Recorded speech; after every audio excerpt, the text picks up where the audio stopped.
आप देख रहे हैं डीडी कशिर, एहसास कश्मीर का।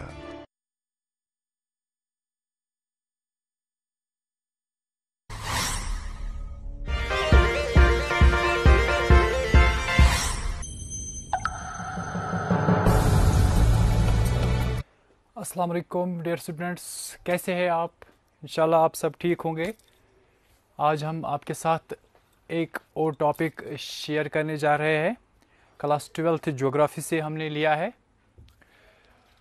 टॉपिक का नाम means of transport.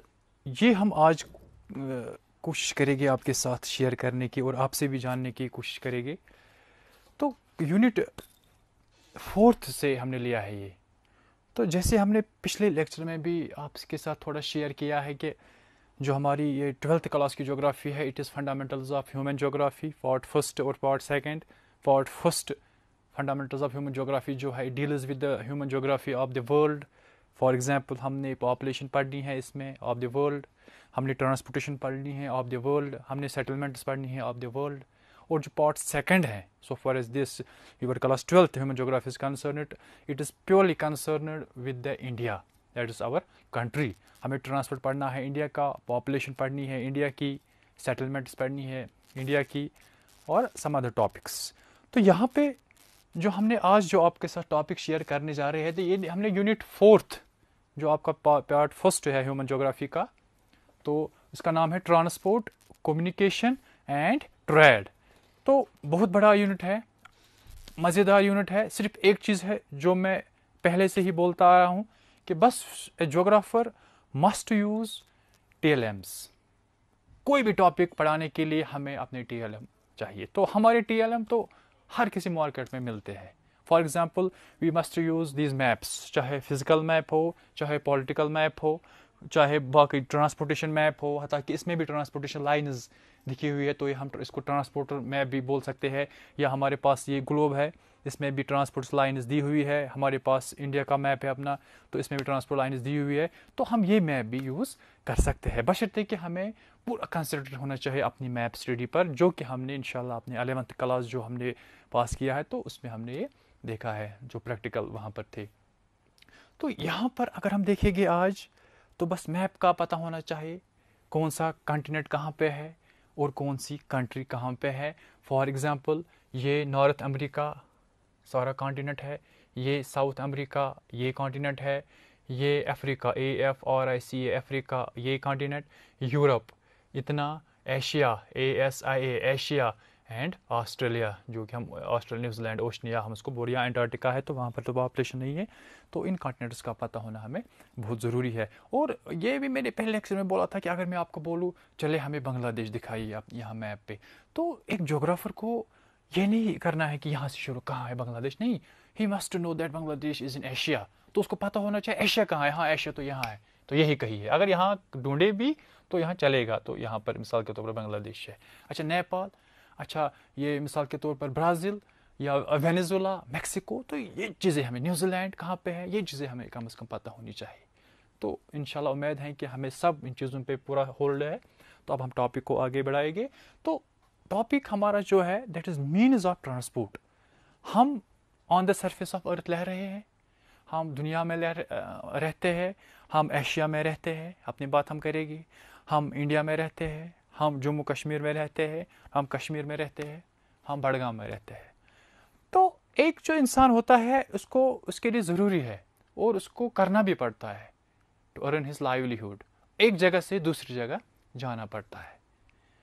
For example हम अपनी बात करेंगे, हम कहीं रहते हैं तो हमें जाना होता है कहीं, या आप अपनी बात कीजिए स्कूल में आप कहीं रहते हो तो कॉलेज जाना पड़ता है दूसरी जगह।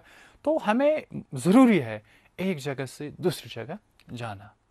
तो हम कैसे जाते हैं? बाय फुट भी जा सकते हैं, या हम कोई अदर ज़रिया है वो भी हम यूज़ कर सकते हैं। तो वही हम कोशिश करेंगे कि ये तो छोटी छोटी मिसाल के तौर पर ट्रैवल्स का मैं बोल रहा हूँ। अगर आप बड़ी ट्रैवल करनी होगी, फॉर एग्जांपल एक कंट्री से दूसरी कंट्री, एक कंट्री से दूसरी, तो हमें वहाँ भी कुछ ना कुछ मीन्स, वहाँ तो फुट नहीं यूज़ कर सकते हैं, वहाँ पर दूसरे हमें कुछ मीन्स हमें यूज़ करने हैं। अब वो जो मीन्स हैं, अगर फॉर एग्जांपल अब हमें कुछ चीज़ें साथ है, कुछ बहुत भारी चीज़ें, तो कोई और मीन्स हमें देखना है। अब हमारे हल्के हैं तो कोई और मीन्स है, यहाँ तक ही जाना है तो फुट कर सकते हैं, थोड़ा और जाना है तो गाड़ी में जा सकते हैं। तो हर किसी अलग अलग के लिए कोई अलग अलग हमें मीन्स तलाश करने होते हैं। तो यही हम देखेंगे आज हमारे जो वर्ल्ड है, और वर्ल्ड के साथ साथ थोड़ा इंडिया का भी हम कोशिश करेंगे जानने की, कि वो हमारा पेपर भी है तो कौन कौन से मीन्स हम यूज कर सकते हैं और करते भी है। तो means of transport, what is transport now? Simply in simple terms, A transport is the movement of people and goods from one place to another। जो ये प्लेस है, अब ये रीजन टू रीजन है, स्टेट टू स्टेट है, district to district है, या country to country है, या कॉन्टिनेंट टू कॉन्टिनेंट है। Simply the movement of passengers and goods from one place to another हमारा बनता है ट्रांसपोर्ट। तो आगे जाएंगे हम मीन्स ऑफ ट्रांसपोर्ट। तो बहुत सारे मीन्स ऑफ ट्रांसपोर्ट हम यूज कर सकते हैं और करते भी हैं। For example, we may use land transport, we may use air transport, we may use water transport, और even pipelines भी हम use करते हैं, not for passengers and goods but for oil and petroleum या natural gas। तो वो हम आगे देखेंगे। तो जो ये means of transport है, इसमें मैंने 3 चीज़ों का ज़्यादा जिक्र किया है, land transport, water transport and air transport. जो लैंड है इसमें 2 चीज़ें आती हैं लैंड में, एक तो रोड्स और रेलवेज, ये हमें याद रखना है। लैंड ट्रांसपोर्ट में 2 चीज़ें आती है, रोड्स भी और रेलवेज भी। तो ये हमारे मीन्स ऑफ ट्रांसपोर्ट बन गए। कौन कौन सा? फॉर एग्जांपल, रोड्स हमारा मीन्स ऑफ ट्रांसपोर्ट है, रेलवेज हमारा मीन्स ऑफ ट्रांसपोर्ट है, वाटरवेज हमारा मीन्स ऑफ ट्रांसपोर्ट है, एयरवेज हमारा मीन्स ऑफ ट्रांसपोर्ट है। तो इन चारों में हम कोई भी यूज करते हैं, कर सकते हैं फॉर आवर मूवमेंट या मूवमेंट विद आवर गुड्स जो हमें लेने होते हैं। हाँ, हम गुड्स की जब बात आती है तो हम इंडस्ट्रीज का देखते हैं। फॉर एग्जांपल, इंडस्ट्रीज के लिए क्या चाहे? पहले रॉ मटेरियल, तो वो इंडस्ट्री तक पहुंचना चाहे। उसके बाद जो इंडस्ट्री होती है वो फिनिश्ड गुड्स तलाश करती है, उसको भी मार्केट में जाना होता है। तो अब डिपेंड करता है रॉ मटेरियल कितना भारी है, कहाँ ले जाना है। तो हम उस पर ये जो हमारा मीन्स ट्रांसपोर्ट है देखना है कि कौन हमें कब टाइम लगता है। तो इसीलिए हम बोलते हैं कि in a well managed transport system these various modes of transport complement each other। तो ये एक दूसरे को कंप्लीट करते हैं। ये नहीं चलेगा कि बस हम एक मुल्क हमने बनाया, इसमें सिर्फ रोड्स डाले बस और कोई नहीं। एक मुल्क बनाया बस रेलवे रखी, नहीं। एक मुल्क बनाया बस शिप्स रखी, नहीं। रेलवे रखी, नहीं। चारों होने चाहिए, क्योंकि जब ये एक दूसरे के साथ जुड़े हुए हैं तो एक दूसरे को ये कंप्लीट करते हैं। फॉर एग्जाम्पल, रोड्स की बात करें, roads are made for short distances, railways for long distance with bulky goods, ocean transport for heavy cargo over long distances from one country to another country, airways की बात हम करेंगे for perishable items, shortest ये fastest means of transport। तो in a well managed transport system these modes complement each other। तो थोड़ा हम आगे जाएंगे। अगर हम पहली जो हमारा ये है पहला means of transport, रोड्स। तो रोड्स की इंपॉर्टेंस अगर हम देखेंगे, बहुत सारी इंपॉर्टेंस है। शायद जब रोड्स की इंपॉर्टेंस पढ़ते हैं बोलते हैं बस यही इंपॉर्टेंट है, जब रेलवेज की इंपॉर्टेंस पढ़ेगी बोलते हैं यही इंपॉर्टेंट है। तो हर किसी की अपनी अपनी इंपॉर्टेंस है। रोड्स की अगर हम जो पहला देखेंगे तो roads are economical for short distances, बस ये ज़्यादा लंबा हम इसको नहीं ले जा सकते हैं। फॉर एग्जाम्पल, हमें जाना है कन्याकुमारी कश्मीर से, तो शायद ही हम रोड का इस्तेमाल, हाँ वहाँ तक रोड एक्सेसिबल है लेकिन शायद ही हम इसका यूज़ करेंगे। हाँ, अब हमें एक कंट्री से दूसरी कंट्री जाना होगा तो रोड्स का भी इस्तेमाल कर सकते, लेकिन शायद ही करते हैं, क्योंकि रोड्स जो है इकोनॉमिकल जो है ये सिर्फ शॉर्ट डिस्टेंस के लिए होता है। तो एक इम्पॉर्टेंट, दूसरी इंपॉर्टेंस जो सबसे इंपॉर्टेंट है, जो बाकी में नहीं है, that is it offers door to door service. Roads ये हर घर तक जाता है। आप देखिए एक ही गाँव में कितने स्टॉप होते हैं, ये सोमो के या बस के या ट्रक के, कहीं भी रुक सकता है। जब कोई शॉपकीपर ये लाता है तो हर किसी शॉप में इसको रुकना पड़ता है, हर किसी स्टॉप पे इसको रुकना पड़ता है। तो ये इंपॉर्टेंट है। और एक कोई इंपॉर्टेंट है, रेलवेज ये roads can negotiate high gradients. For example, Gulmarg, वहाँ तो ट्रेन नहीं जा सकती है, हाँ बाकी जा सकती, शिप तो बात ही नहीं है, हाँ एयर जा सकता है लेकिन वो कॉस्टली है, तो रोड्स वहाँ पे है। तो ये जो बेंड्स होते हैं रोड कर सकता है, पहाड़ पे चढ़ना हो रोड कर सकता है।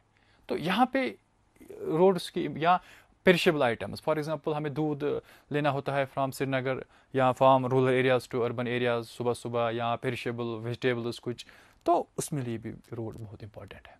तो ये होगी थोड़ी रोड्स की इम्पोर्टेंस। अब अगर इसका डिस्ट्रीब्यूशन देखिएगी वर्ल्ड में, तो रोड्स कहाँ पे ज़्यादा पाए जाते हैं? बस दो इलाके आपको याद रखने हैं रोड्स के लिए। एक हो गया कॉन्टिनेंट आपका north America,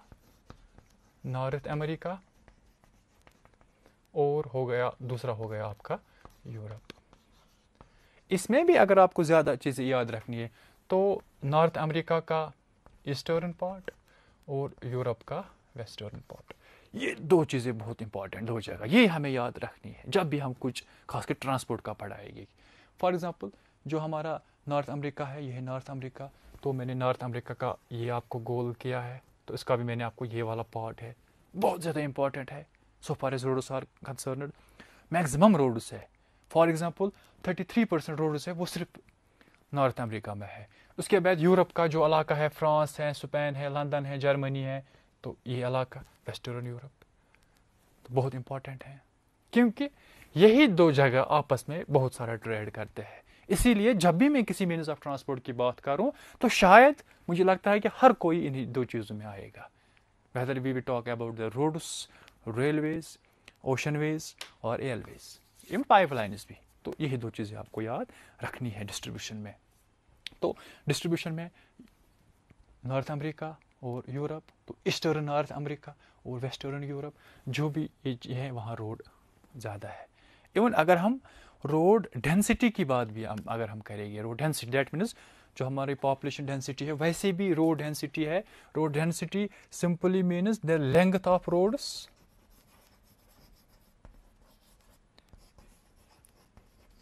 in kilometers per 100 square kilometer. जैसे पॉपुलेशन डेंसिटी का मैंने बोला था स्क्वायर किलोमीटर वहाँ था, वहाँ से हर किसी साइड में एक एक स्क्वायर किलोमीटर है, जितनी पॉपुलेशन उसमें आएगी वो होगी पॉपुलेशन डेंसिटी। लेकिन रोड डेंसिटी है, अब हमें एक और स्क्वायर बनाना है, स्क्वायर हो गया जिसमें चारों साइड बराबर होंगे। अब यहाँ से 100 किलोमीटर रखने हैं, 100 स्क्वायर किलोमीटर, यहाँ से भी यहाँ से भी। आप देखिए 100 कहाँ तक है। फॉर एग्जाम्पल यहाँ से पहलगाम, यहाँ से पहलगाम, यहाँ से पहलगाम, यहाँ से पहलगाम श्रीनगर से, तो बीच में जब हम ये कहीं पे रखेंगे तो इसमें जितने भी रोड्स आएंगे इन किलोमीटर्स, वो बन गई हमारी रोड डेंसिटी। तो वो भी इन्हीं दो इलाकों में ज़्यादा है। हाँ, these areas are followed by Russia, followed by China, followed by India, followed by South America, तो आगे आगे ये जाता है। For example means of transport की बात हम अभी कर रहे थे, तो ये लैंड, वाटर, एयर है। लैंड के दो है, रोड है, रेलवे या पाइपलाइंस है। एयर के भी दो है, नेशनल है या डोमेस्टिक है। जो एयरवेज होती है जो विद इन कंट्री जाती है एक जगह से दूसरी जगह तक, उनको हम डोमेस्टिक बोलते हैं, या नेशनल। इंटरनेशनल से जो एक कंट्री से दूसरी कंट्री जाती है। वाटर में भी हम दो चीज़ें हैं, इनलैंड वाटरवेज जो मिसाल के तौर पर जहलम है, इससे यहाँ से भी साइड ये लैंड है, यहाँ से भी ये हो गया हमारा इनलैंड। इसी तरह इंदस है, गंगा है, ब्रह्मपुत्र है, तो वो इनलैंड हो गई। तो ओशनिक रूट जो है दूसरा वो होता है from one country to another. तो जो वो शिप होता है वो एक पोर्ट पे होता है, तो उस पोर्ट से उसको दूसरे कंट्रीज़ में जाना होता है। तो ये हो गया हमारा मीन्स ऑफ ट्रांसपोर्टेशन। तो जो हम इस टाइम ये रोड डेंसिटी की बात अगर हम करेंगे तो पूरा विजिबल नहीं है, तो जहाँ जहाँ भी ये डार्क शेड्स है वहाँ रोड डेंसिटी बिल्कुल ज़्यादा है। तो अब हमें खुद ही इलाके ढूंढने हैं, क्योंकि हमें मैप का सिटी पता है। फॉर एग्जांपल मैंने बोला आपको नॉर्थ अमेरिका है, यूरोप है, it is followed by Russia, it is followed by China, it is followed by India, it is followed by South America, it is followed by Australia. तो ऐसे ही हमें इन चीज़ों का याद रखना है। तो ये हो गया हमारा रोड्स का। तो अब ये वर्ल्ड का रोड्स हमने देखा, रोड्स क्या है, रोड्स की इंपॉर्टेंस क्या है, और ख़ासकर डिस्ट्रीब्यूशन किन इलाकों में ज़्यादा रोड्स हैं। अब अगर हम अपनी कंट्री इंडिया की बात करेंगे तो वहाँ पर भी रोड्स बहुत ज़्यादा पाए जाते हैं, क्योंकि बड़ा इलाका है, बड़ी कंट्री है, वास्ट कंट्री है। तो यहाँ पे ये जो आप देख रहे हो ये हाईवेज़ हैं। अब यहाँ पे जो कंट्रीज़ में होती है वहाँ होती है इंटरनेशनल हाईवे, अगर एक कंट्री से दूसरी, या विद इन कंट्री होती है नेशनल हाईवेज़। यहाँ इवन एक्सप्रेसवे जो डेवलप्ड कंट्रीज़ है यहाँ पे, वहाँ पे एक्सप्रेसवेज भी जो मतलब अनइंटरप्टेड फ्लो, जिनमें ट्रैफिक ना वो कहीं पे कन्वर्ज होती है, ना उनमें कोई आर्टरी निकलती है, तो वो सिर्फ स्ट्रेट होते हैं, वो सिर्फ फास्ट मूवमेंट के लिए होती है, वो सिर्फ विद इन दीज रीजनस में पाए जाते हैं। तो बाकी इंडिया में हमें आपको नेशनल हाईवे भी मिलेगी, इसमें आपको स्टेट हाईवे भी मिलेगी, इसमें आपको डिस्ट्रिक्ट रोड्स भी मिलेगा, इवन आपको बॉर्डर रोड्स भी इसमें मिलेगी। यहाँ पे श्रीनगर है, यहाँ पे उरी है, तो उरी से लेकर आपको नीचे नीचे नीचे कहीं भी जा सकते हो आप विद इन दीज रोड्स। तो ये रोड्स है, ये इंपॉर्टेंट है, these act as the basic arteries of any country. तो जहाँ से आपको ये ट्रेड जाता है, आपके पैसेंजर जाते हैं, आपके गुड्स जाते हैं, तो रेलवेज अपनी जगह बहुत इंपॉर्टेंट रखते हैं। खासकर जो इसमें मैंने आपको अभी बोला, they offers door to door services that railways can not, that airways can not, that oceans can not. तो इसमें एक और इम्पॉर्टेंट है। तो हमारा ये आपका ये रोड्स का हमारा हो गया। तो रोड्स का अगर हम रिकैपिचुलेट करेंगे तो क्या देखा आपने, what is transport, okay simple, roads okay, ये roads are the part of the land transport, ठीक है। इसकी इंपॉर्टेंस बहुत जो मैंने अभी बोली आपको, इसका डिस्ट्रीब्यूशन, ये इसके टाइप्स अगर हम देखेंगे, एक्सप्रेसवे है, हाईवेज है, इंटरनेशनल हाईवेज है, बॉर्डर रोड्स है, डिस्ट्रिक्ट रोड्स है, स्टेट हाईवेज है, तो हर ये इसके टाइप्स है। तो रीजन कौन कौन सा है, ये रीजन है, ये रीजन है, रशिया है, चाइना है, इंडिया है, ऑस्ट्रेलिया है, साउथ अमेरिका है, ब्राज़ील है। तो ये इसका डिस्ट्रीब्यूशन हो गया। अब इसके लिए भी फैक्टर्स है, रोड कहाँ पे होगा, कॉमन सेंस है, माउंटेन इलाका बेहतर रोड होगा लेकिन बहुत कम होगा। फॉर एग्जांपल लद्दाख में एक रोड है खुर्दलंगला पास के पास, that is highest motorable road in the world. आप देखिए, तो पहाड़ों में बहुत सारे काम आपको रोड मिलेगी, लेकिन प्लेन इलाकों में तो बहुत डेंस नेटवर्क होगा। जैसा कि अगर हम लोकल एग्जांपल लेंगे इंडिया की, यहाँ देखिए आप, यहाँ जो यूपी इलाका है, बिहार इलाका है, यहाँ पर इतना dense network of these roads है नेशनल। ये तो सिर्फ नेशनल हाईवेज है, तो बहुत सारी रोड्स आपको वहाँ भी दिखने को मिलेगी। तो ये हो गया हमारा थोड़ा रोड्स का। अब हम दूसरी चीज़ की तरफ आते हैं, दूसरे means of transport, that is railways. अपनी इम्पोर्टेंस इसको भी है। रेलवेज जो है ये अगर आप देखोगे कंपैरेटिवली चीपर, थोड़ा, मैं नहीं बोलूँगा पूरे cheaper, no, comparatively cheaper than roadways. कैसे? श्रीनगर की बात अगर हम करेंगे, अगर हमें पुलवामा जाना है या बारामूला जाना है बाय सोमो बाय रोड, तो मुझे लगता है 1000 रुपये, 900 800 तो देने हैं। लेकिन अगर हम यही सफ़र, अब ये तो लोकल ट्रेन है, इससे करते हैं, तो हमें 10 रुपये 20 रुपये देने होते हैं। तो मैं यही बोल रहा हूँ कंपैरेटिवली चीपर। तो अगर अब आप मेट्रो में सफ़र करोगे तो वो इससे भी चीपर है और वो फास्ट भी है। तो ये पहला हम बात इससे बोल सकते हैं रेलवेज के मतलब कि these are comparatively cheaper and fast, ये भी इंपॉर्टेंट है, and fast than the roadways. इसके ऊपर और ये रेलवेज है, these are purely made for carrying the bulky goods over a long distance. जैसे कि रेलवे में मालगाड़ी एक भी होती है जो सिर्फ ये मतलब जो इसमें मतलब गुड्स होते हैं वो एक जगह से दूसरी जगह ले जाती है। और पैसेंजर्स के लिए भी जितना भी आपके साथ सामान होगा आपको कोई नहीं बोलेगा कितना है, जैसे एरोप्लेन में बोलते हैं, क्योंकि ये purely made for this, for carrying these bulky goods over long distances. ये हमारा रेलवे का होता है।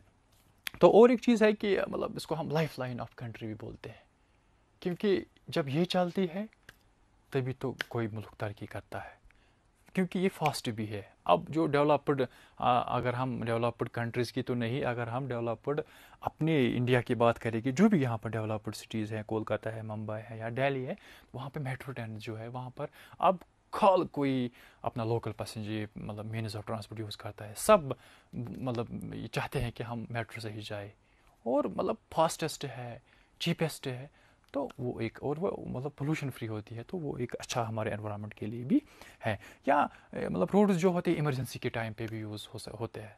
फॉर एग्जांपल कहीं इमरजेंसी हो गई तो वहाँ पे हमें अब ले जाना है माल, तो रोड कितना ले जा सकता है, तो रेलवे में आप जितना चाहो भर सकते हो और वो फास्टली वहाँ तक पहुँच सकता है। या अगर हम 1947 की बात करें, जब ये अलग अलग हुए कंट्रीज़, ये हुआ हमारी कंट्री इंडिया अलग हुई, तो वहाँ पर भी हमने किस मीन्स ऑफ ट्रांसपोर्ट का यूज़ किया? बस ट्रेन थी, जो यहाँ से गई वहाँ से गई। तो इसकी अपनी अपनी इंपॉर्टेंस है रेलवेज़ की। तो अब इसका जो डिस्ट्रीब्यूशन है रेलवेज़ का, वो भी कहाँ कहाँ मिलता है? बस यही दो इलाके जो मैंने आपको बोली, north America and Europe. North America में कौन सा अमेरिका, कौन सा हिस्सा? Eastern north America. यूरोप में कौन सा? Western Europe. जैसे रोड्स थे, रेलवे में भी यही दो फर्स्ट है। नॉर्थ अमेरिका में 33% ऑफ द रेलवे पाया जाता है, और these are followed by Russia, China, India, Brazil.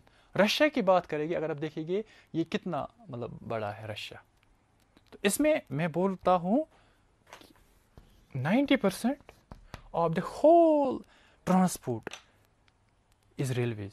जितना भी आप इसमें ट्रांसपोर्ट करते हो उनका 90% क्या होता है रेलवेज, क्योंकि वही इसमें अब आप बोलते नहीं सर हम इसमें एयरवेज का भी यूज़ करते, लेकिन वो बहुत कॉस्टली है, रेलवे चीपर है, इसीलिए वहाँ 90% वहाँ क्या होता है यूज़ सिर्फ ट्रेन का। कहाँ? रशिया में, क्योंकि ये बहुत ज़्यादा ये लंबा इलाका है। तो ये हो गया हमारा थोड़ा रेलवेज़ के मुतलिक, क्या है रेलवेज़, इसकी इंपॉर्टेंस क्या है एज़ कम्पेयर टू रोडवेज़। अपनी अपनी इंपॉर्टेंस, इसके भी फास्ट है, चीपेस्ट है, ओवर बल्कि रोड ये बल्कि मटेरियल फॉर कैरिंग होता है।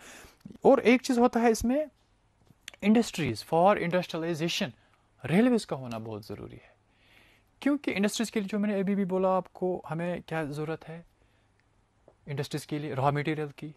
जो रॉ मटेरियल हमें इंडस्ट्री तक पहुंचाना है वो कैसे पहुंचाएगी? मानो हमने कोई वेसल यूज़ किया पोर्ट तक, मैक्सिमम इंडस्ट्री तो पोर्ट पे ही होती है, फिर वहाँ से तो कैरी करना है दूसरी जगह, वो तो रेलवेज़ की, जब रेलवेज़ के ज़रिए हम कर सकते हैं। और एक और चीज़ है, जब फिनिश्ड गुड्स तैयार हो गए अब वो मार्केट तक ले जाना है, उसके लिए भी रेलवेज़ का होना ज़रूरी है।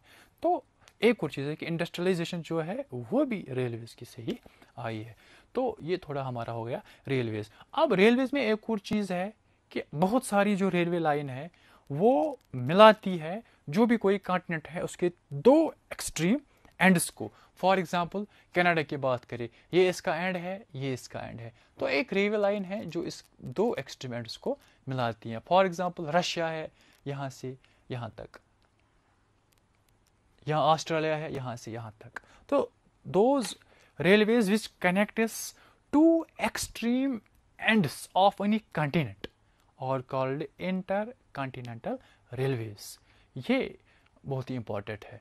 तो हमें वर्ल्ड में भी बहुत सारी इंटरकॉन्टिनेंटल रेलवे मिलती है जो कॉन्टिनेंट के दो अलग अलग हिस्सों को आपस में मिलाती है। For example we have trans Siberian railway जो रशिया में जाती है। ये देखिए, अगर आप मैप्स में देख सकते हैं, ये रशिया है, ये रशिया है। अगर हम इसको इससे मिलाएं, यहाँ पे देखिए, from Saint Petersburg via Moscow to यहाँ व्लादिवोस्टॉक, यहाँ पे एक जगह है, यहाँ से जाता है। अब आप बोलेंगे सर ये क्यों यहाँ से बीच में क्यों नहीं? क्योंकि जो रशिया है ये पोलर इलाका है, इसलिए साउथ में ही ज़्यादा ये मतलब ये हमें मिलती है जो हमारी ट्रांस साइबेरियन रेलवे। साइबेरिया से ही पता चलता है कि रशिया में ही होगी। तो लेंथ है इसकी मोर than 9000 kilometres. 9000 kilometres. It connects extreme parts of the Russia. It connects the European part of the Asia with the European part of the Russia with the Asian part of the Russia। यहाँ से Saint Petersburg via Moscow to Vladivostok यहाँ से जाती है। तो 9000 more than 9000 kilometers इसकी length है, और ये इसको 8 दिन लगते हैं इस रेलवे को, और ये शायद 4 टाइम जोनों से भी गुजरती है। फॉर एग्जांपल जो एक पैसेंजर इसमें होगा उसको कम से कम 4 बार अपनी घड़ी का टाइम चेंज करना है, इतना ये लंबा जाता है। इसको हम बोलते हैं इंटरकॉन्टिनेंटल रेलवेज, या इसका नाम है ट्रांस साइबेरियन रेलवे। बहुत सारी है, कुछ हम का जिक्र करेंगे। दूसरी अगर हम बात करेंगे इंटरकॉन्टिनेंटल रेलवेज की, कनाडा में पाई जाती है, उसको हम बोलते हैं trans Canadian railway. Trans Canadian railway ये कहाँ से जाती है? ये देखिए, ये कनाडा है, ये जाती है वैनकूवर कोस्ट से कहाँ तक? सिडनी से। यहाँ से वैनकूवर कोस्ट से यहाँ तक एक जगह है सिडनी। सिडनी के बाद नीचे अगर हम देखें हैलिफैक्स है यहाँ पे, तो वहाँ तक ये जाती है Halifax. For example Vancouver coast to Halifax coast, यहाँ से यहाँ तक। अब एक खासियत है इसमें, अगर हम दूसरे लफ्ज़ में बोलेंगे, this intercontinental railway, this trans continental railway connects Pacific Ocean with the Atlantic Ocean, ये भी हम बोल सकते हैं। तो ये एक इम्पॉर्टेंस है इसमें कि अगर इस ओशन से यहाँ तक हमें बहुत सारी माल ले जाना है तो हमें पता ही है, हमें या तो शिप का यूज़ करना है तो शिप का इस्तेमाल करेंगे तो यहाँ से जाना होगा या यहाँ से जा सकते हैं। लेकिन फास्टेस्ट के लिए हमें सिर्फ ट्रेन ही यहाँ पे मिलती है, तो वो हम ये यूज़ कर सकते हैं। फॉर एग्जाम्पल यहाँ से यहाँ तक। इसमें भी अगर आप देखेंगे, ये भी कनाडा के साउदर्न साइड में जाती है। इसकी वजह यही है कि ये जो नॉर्दर्न है ये पोलर इलाका है, वहाँ पे बर्फ़ होती है ज़्यादा, इसीलिए वहाँ पे ये नहीं बनाई है, ये southern part of the Canada बनाई है। तो इसकी भी लेंथ मोर देन 7000 किलोमीटर्स है। तो एक और बात इसमें इंपॉर्टेंट जो मैंने अभी बोली, it connects the Atlantic coast with the Pacific coast. Okay, एक और इंटरकॉन्टिनेंटल रेलवे है हमारी, ट्रांस ऑस्ट्रेलियन रेलवे यहाँ पे, it connects Perth with the Sydney, यहाँ से है सिडनी, तो ये भी एक कोस्ट को दूसरी कोस्ट से मिलाती है ऑस्ट्रेलिया में। अगर आप इसको भी देखोगे, ये भी सदर्न साइड से बनाई है, नॉर्दर्न बीच में से नहीं। इसकी वजह आप सुनो तो नहीं है, ये तो बीच में है। इसकी वजह यह है कि बीच में जो ऑस्ट्रेलिया है वहाँ पर बहुत सारे डेजर्ट्स है, वहाँ पर थिक फॉरेस्ट्स है, इसीलिए इसको सदर्न इलाकों में ही बनाया है। तो इसकी लेंथ भी 5,000 किलोमीटर्स के करीब ही है। तो ये हमारी ट्रांस ऑस्ट्रेलियन रेलवे है। तो और भी बहुत सारी है जिनका हम जिक्र यहाँ पे नहीं करेंगे। तो हमारे कहने का मतलब क्या था कि रेलवेज अपनी इम्पोर्टेंस है, चीपर है, फास्टर है, नेशनल इंटीग्रेशन है, इमरजेंसी में लगती है या इंडस्ट्रियलाइजेशन के लिए भी लगती है। तो हो गया हमारा रेलवेज का थोड़ा इंपॉर्टेंस। बाकी हम खुद फास्टेस्ट है ऐड कर सकते हैं, मेट्रो ट्रेन्स का बोल रहे हैं, इसमें पोल्यूशन फ्री है, चीपर है, तो ये चीज़ें है। उसके बाद डिस्ट्रीब्यूशन है, इसके लिए भी जो हमने यहाँ पे बोला आपको, नॉर्थ अमेरिका का ये हिस्सा, यूरोप का ये हिस्सा, followed by Russia, followed by China, followed by India, followed by Australia या ब्राज़ील, ये इसका डिस्ट्रीब्यूशन है। फिर मैंने आपको रशिया की थोड़ी इंपॉर्टेंस बोली कि रशिया में 90% ट्रैफिक जो है वो सिर्फ रेलवेज का ही यूज़ होता है, क्योंकि ये बहुत ज़्यादा लंबा इलाका है। तो बाकी जो मीन्स ऑफ ट्रांसपोर्ट है वो 10% यूज़ होते हैं। फिर मैंने आपको बोला कि रेलवेज में एक खासियत है कि कोई कुछ रेलवे बनाई है ताकि ये दो एक्सट्रीम एंड्स के कॉन्टिनेंट को मिलाए, तो उनको हम इंटर कॉन्टिनेंटल रेलवे बोलते हैं। जिसमें ट्रांस साइबेरियन हमने बोली, जिसमें हमने ट्रांस कैनेडियन आपने देखी, जिसमें हमने ट्रांस ऑस्ट्रेलियन भी है, या कैब कैरो है, तो बहुत सारी हमें यहाँ देखने को मिलेगी। तो थोड़ा रेलवेज के अगर हम अब मूव करेंगे towards our own country that is India, तो यहाँ पर भी आप ये रेलवे मैप आप देख सकते हो। तो यहाँ पर हमारा जो रेलवे पॉलिटिकल मैप है, इसमें भी आप देख सकते हो। ये तो कॉमन सेंस है। अभी तो हम देख रहे हैं कि कश्मीर में तो अब डेवलप हो रहा है रेलवे।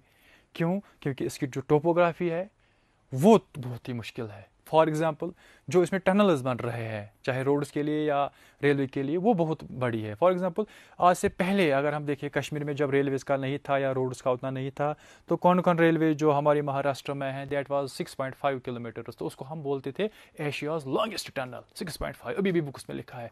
लेकिन आजकल तो चनानी टनल देखेंगे या रेलवेज के लिए जो तकरीबन 13 किलोमीटर या 11 किलोमीटर उनकी लेंथ है, तो वो बहुत इसमें ये कॉस्टली बनता है, क्योंकि ये जो इसके जो रगड टेरेन है वो अलाउ नहीं करता है असल में रेलवेज के लिए। लेकिन अब टनल्स या मॉडर्नाइजेशन है, तो इसीलिए अब रोड ये रेलवेज बन रहे हैं। तो इसीलिए अगर आप ये देखोगे तो यहाँ से आप हर जगह रेलवेज देखोगे, लेकिन सिर्फ ये इलाका यहाँ पर लद्दाख का है, प्लेटो ऑफ लद्दाख, तो ये खाली खाली पड़ा है।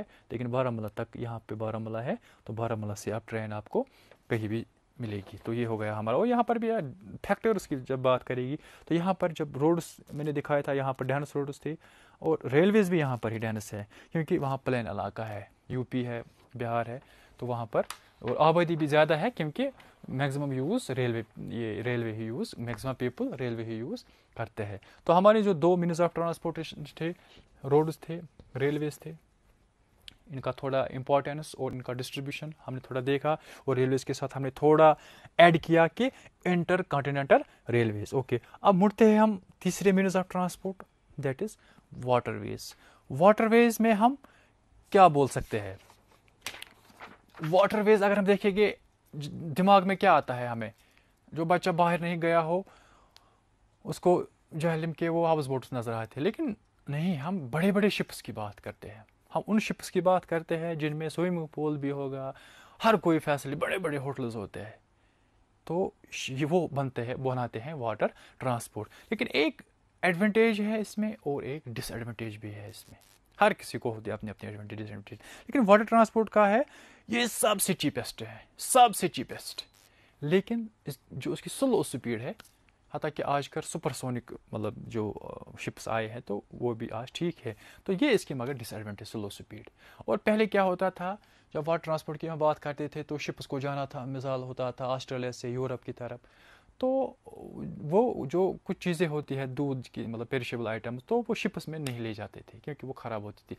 But due to the improvement in the refrigerated chambers in the ships, अब वो परेशानी भी दूर हो गई है, क्योंकि जो मॉडर्न शिप्स है अब, तो उनके लिए एक ख़ास कमरा होता है जो फ्रिज होता है, तो वहाँ पर हम ये चीज़ें रखती है। क्योंकि मिसाल के तौर पर न्यूजीलैंड, ऑस्ट्रेलिया, यहाँ पर बहुत सारा दूध मिल्क निकलता है, तो उसको हम कैरी करना होता है डेवलप्ड कंट्रीज़ की तरफ, यूरोप होगा, यहाँ होगा या यहाँ होगा, तो उसके लिए उनको चलना पड़ता है बहुत। तो अब जो रेफ्रिजरेटर चैम्बर्स है उनकी बदौलत से अब वो भी हम पहुँचाते हैं। तो चीपर मीन्स ऑफ ट्रांसपोर्ट जो हमारा है, दैट इज़ वाटर ट्रांसपोर्ट, और particularly it is made for carrying heavy and bulky goods from one country to another. For example यहाँ पे मिसाल के तौर पर यूएसए है, अब इसने बहुत सारे फिनिश्ड गुड्स बनाए आयरन के, स्टील के, अब इनको कैरी करना है ऑस्ट्रेलिया तक, अब इनको कैरी करना है इंडिया तक, अब इनको कैरी करना है न्यूजीलैंड तक, कहीं भी जगह। तो हाँ, एक और चीज़ यहाँ पे ऐड करूँगा कि जो वाटर ट्रांसपोर्ट है ये इसके लिए पोर्ट्स का होना ज़रूरी है। जो लैंड लॉक्ड कंट्रीज़ हैं वो बहुत कम फ़ायदा इससे उठा सकते हैं। तो अब फिर अगर कोई मतलब कनेक्ट होता है, क्योंकि जो पोर्ट्स होते हैं वो प्योरली कनेक्ट होते हैं फ्रॉम ये बाय द रेलवेज़, तो रेलवे भी भाड़ा उठाता है, तो उससे उनको थोड़ा ये होता है। लेकिन जो कोस्ट मतलब जो कंट्रीज़ होती है जिनके पानी के साथ साथ, तो वो बहुत ज़्यादा फ़ायदा इससे उठाते हैं। तो जब यहाँ से इतना हेवी कार्गो उठाएगी तो शिप्स में, तो बस एक ही ऑप्शन रहता है शिप्स, क्योंकि यहाँ से यहाँ तक ना रोड जा सकता है, यहाँ से यहाँ तक ना तो रेलवे जा सकता है। अब एरोप्लेन की बात थी, लेकिन वो तो ज़्यादा जो हेवी आइटम है वो नहीं उठा सकता है, तो इसलिए हमारे पास एक ही ऑप्शन रहता है आपका वाटरवेज। तो यहाँ से यहाँ तक हम सिर्फ कौन सा यूज़ कर सकते हैं, शिप्स का। तो और इसका एक इम्पॉर्टेंस है कि ocean transport does not require route construction, है ना, रूट कंस्ट्रक्शन मतलब इसका रूट तो बना है, और इतना ही नहीं, it is traversable in all directions. कहीं भी आप देखिए जो भी ओशंस हैं यहाँ पे ये इंटरकनेक्टेड हैं, तो इसके लिए ये कहीं भी जा सकता है, कहीं से भी जा सकता है। और रूट जो मेंटेन करना पड़ता है रेलवे में, रोड्स में, तो यहाँ पर तो वो बात ही नहीं है। तो ये कुछ इंपॉर्टेंस इसमें है। तो इसकी इंपॉर्टेंस जो सबसे है वो यही है कि ये चीपर है, लेकिन डिसएडवांटेज मैंने भी बोला इसकी स्लो स्पीड, लेकिन उसके बावजूद भी फिर भी आज ये बहुत मतलब जगह पर यूज़ होता है। और हमारे पास कभी ऑप्शन भी नहीं होता है फॉर कैरिंग बल्कि गुड्स, तो वहाँ पर हमें शिप्स का यूज़ करना पड़ता है। तो ये हो गया थोड़ा हमारा ओशन ट्रांसपोर्ट या वाटरवेज का हम बोलते हैं। तो वाटरवेज जो वाटरवेज का ट्रांसपोर्ट है, it is divided into 2 categories. इसमें 2 कैटेगरीज हम लेते हैं, एक तो इनलैंड वाटरवेज, दूसरा होता है मेजर ओशनिक रूट्स। 2 चीज़ें हैं, इनलैंड वाटरवे और major oceanic routes. For example India की बात करेंगे हम, इसमें इसमें यहाँ से गंगा निकलता है फॉर एग्जांपल यहाँ तक, यहाँ से ब्रह्मपुत्र आता है यहाँ तक, तो इंदस भी, ये ब्रह्मपुत्र भी या गंगा भी, इसमें भी हम कहीं तक, मिसाल के तौर पर अगर गंगा की बात करें तो यहाँ से पटना तक हम इसे बड़े बड़े शिप्स में भी जा सकते हैं। तो जो लैंड के अंदर जाएगा शिप, उसको हम बोलते हैं इनलैंड वाटरवेज। फॉर एग्जाम्पल अगर यहाँ से शिप जाएगा तो वो इनलैंड नहीं है, वो दूसरा है। लेकिन अगर शिप को जाना होगा लैंड के अंदर, फॉर एग्जाम्पल यहाँ पटना तक पहुँचने के लिए हमें गंगा का यूज़ करना है, हमें अंदर जाना है, या आसाम तक जाने के लिए या अरुणाचल तक जाने के लिए हमें ब्रह्मपुत्र का यूज़ करना है, तो हमें अंदर जाना है इसके अंदर, तो उसको हम इनलैंड वाटरवे बोलते हैं। अगर यहाँ पे छोटी एग्जांपल लेंगे, हमारा जो जेहलम है, वहाँ पर आप शिप ये देखते हो छोटी छोटी शिकारें होती है, तो इसको हम आप इसी से अंदाज़ा लिए ये इनलैंड है, क्योंकि इससे यहाँ भी लैंड है, यहाँ भी लैंड है, और इसमें बीच में एक छोटा सा ये है रिवर है, तो वहाँ पर हम जा सकते हैं इधर से उधर तक। लेकिन ये एग्जाम्पल असल में उसके बराबर नहीं है, क्योंकि इसमें बड़े बड़े शिप जाते हैं इनलैंड वाटरवेज में। हाँ, अगर हम देखेंगे अब देखिए रोडवेज रेलवेज में तो ये 2 इलाके थे बहुत। अब जब वाटरवेज की बात आएगी, वाटरवेज से हमने पहले क्या लिया, हमने इनलैंड वाटरवे जो ज़मीन के अंदर से जाता है पानी। तो इसमें भी अगर आप देखोगे यही 2 रीजन ज़्यादा इंपॉर्टेंट है। कौन कौन सा रीजन इंपॉर्टेंट है? नॉर्थ अमेरिका का ये वाला हिस्सा और यूरोप का ये वाला हिस्सा, इनलैंड वाटरवेज में भी। फॉर एग्जांपल अगर हम यूरोपियन इलाके की बात करेंगे तो इसमें भी बहुत सारी इनलैंड वाटरवेज हमें देखने को मिलती है। फॉर एग्जांपल एक इम्पॉर्टेंट है राइन वाटरवे, और HINE, राइन वाटरवे। ये एक दरिया का नाम है जो जर्मनी से निकलता है, बहुत ही फेमस है। तो यहाँ पर अगर मैप, ये तो इसमें तो हम नहीं दिखा सकते क्योंकि छोटा मैप है, यहाँ पर हमने इसको रिन को अलग लिया है, राइन को। यहाँ पर थोड़ा देख सकते हैं, नेदरलैंड है, बेल्जियम है, जर्मनी है, लग्जमबर्ग है, या स्विट्ज़रलैंड है, या ऑस्ट्रेलिया या फ्रांस है। यहाँ पर ये जो इलाका है, यहाँ से राइन वाटर, ये राइन जो वाटरवेज है ये निकलता है। तो इसको हम बिजिएस्ट वाटरवे बोलते हैं, क्योंकि यह इतने बड़े बड़े इलाकों को सर्व करती है for carrying these goods and passengers from one place to another. तो बहुत ही इंपॉर्टेंट है, ये बहुत ही इंपॉर्टेंट है so far as this European part is concerned. तो ये इसका इनलैंड है। और दूसरा इनलैंड अगर हम यूरोप के इलाके में ही बोलेंगे तो डैन्यूब है। डैन्यूब रिवर भी इसी के साथ थोड़ा यहाँ से जाता है। For example Danube river it connects North Sea with Black Sea. अगर आप यहाँ पे देखोगे सीधे ये नॉर्थ सी है, ये ब्लैक सी है, इसके बीच में से तकरीबन डैन्यूब की बात करेंगे हम तो इट कनेक्ट्स 10 कंट्रीज, 10 मुल्कों से होके जाता है। तो इतने इसको फ़ायदा मतलब इतना ये इनके मुल्कों के लिए फ़ायदेमंद साबित होता है। फॉर एग्जाम्पल नेदरलैंड, जर्मनी है, ऑस्ट्रेलिया है, हंगरी है, या यहाँ तक ब्लैक सी तक जो भी कंट्रीज आते हैं, तो रोमानिया, तो ये इनको आपस में मिलाता है। तो इसका नंबर दूसरा आता है। और भी बहुत सारी यूरोप में है, जैसे अब वोल्गा है, वोल्गा रशिया में आता है। तो ये हमारा यूरोपियन पार्ट है so far as this inland waterways are concerned. अगर हम अब इस इलाके को देखेंगे यूएसए में भी एक बहुत इंपॉर्टेंट एक इनलैंड वाटरवे है जिसको हम सेंट लॉरेंस वाटरवे बोलते हैं, या ग्रेट लेक्स। क्योंकि जो सेंट लॉरेंस रिवर इसमें यूएसए में हम यहाँ मिलता है, तो वो कनेक्ट करता है 5 बड़े लेक्स को यूएसए को।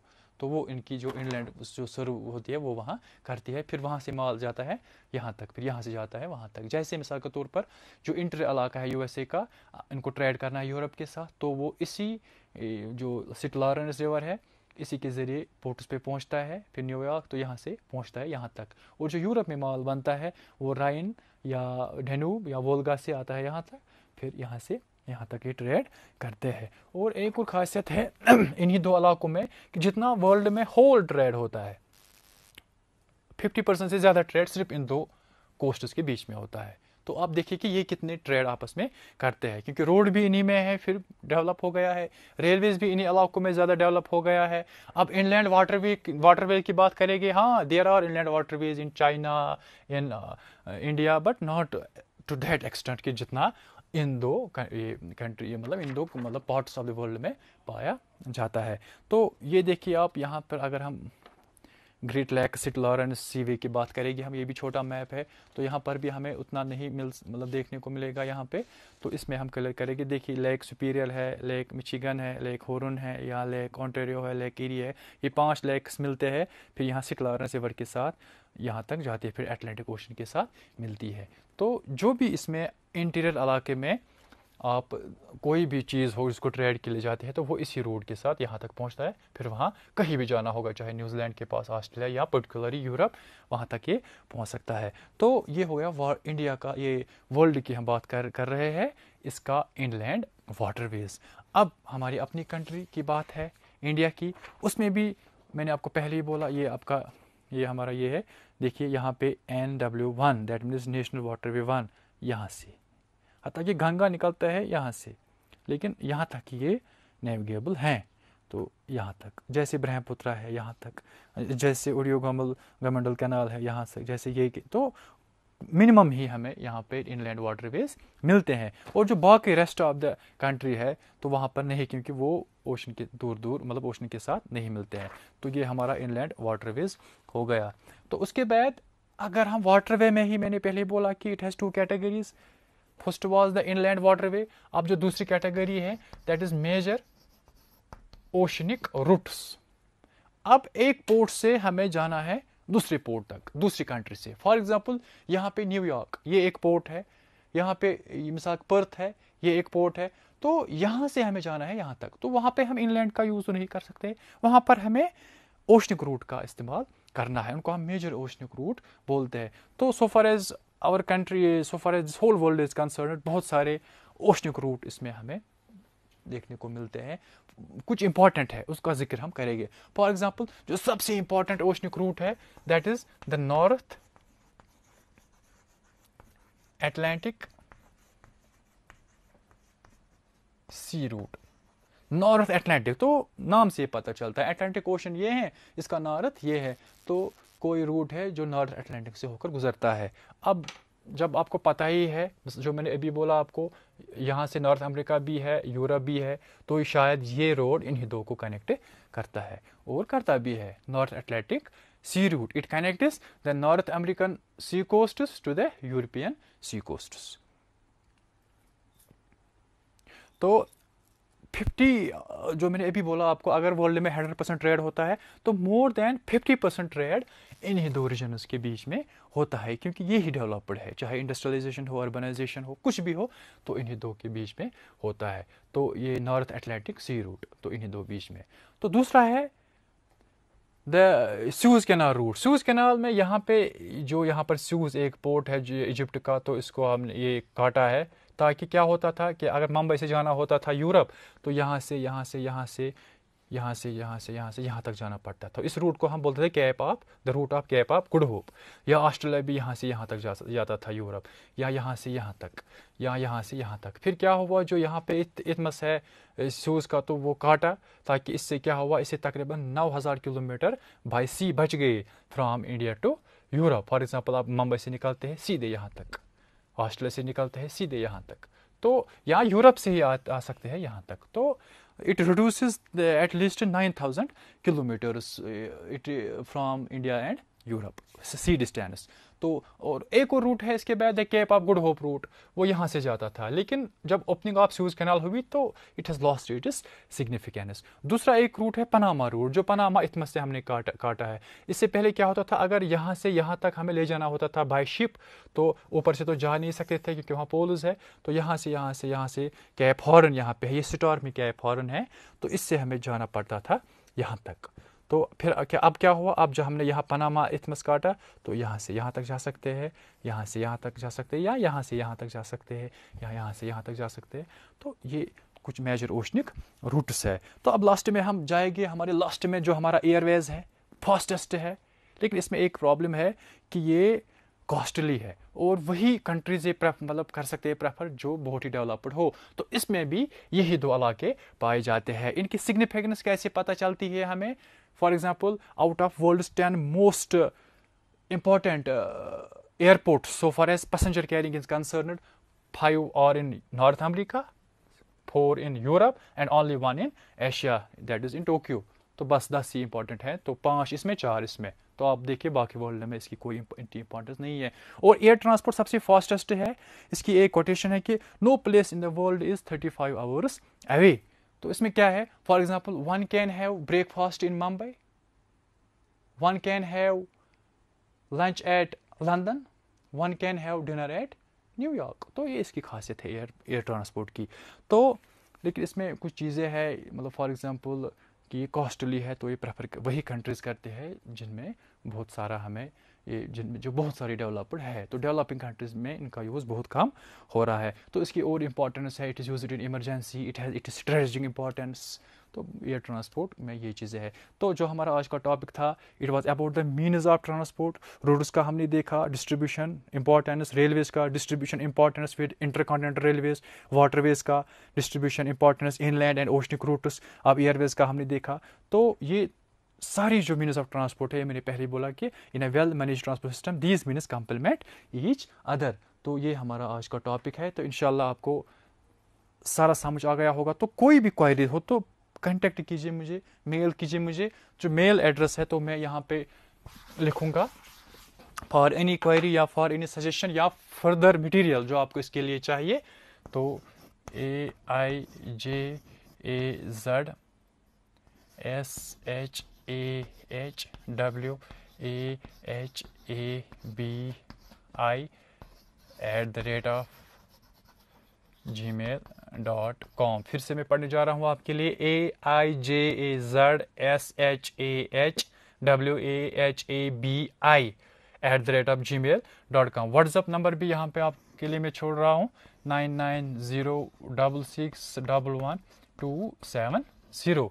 तो कोई भी क्वेरीज हो, कोई भी सजेशन हो, या इम्प्रूवमेंट के लिए भी कुछ आप बोलना चाह रहे हो, तो या फर्दर मटेरियल आपको चाहिए, तो मुझे मेल कीजिए, मुझे कांटेक्ट कीजिए।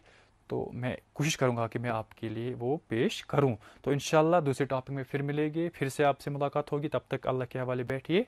ओके, अल्लाह हाफिज़, अस्सलाम वालेकुम।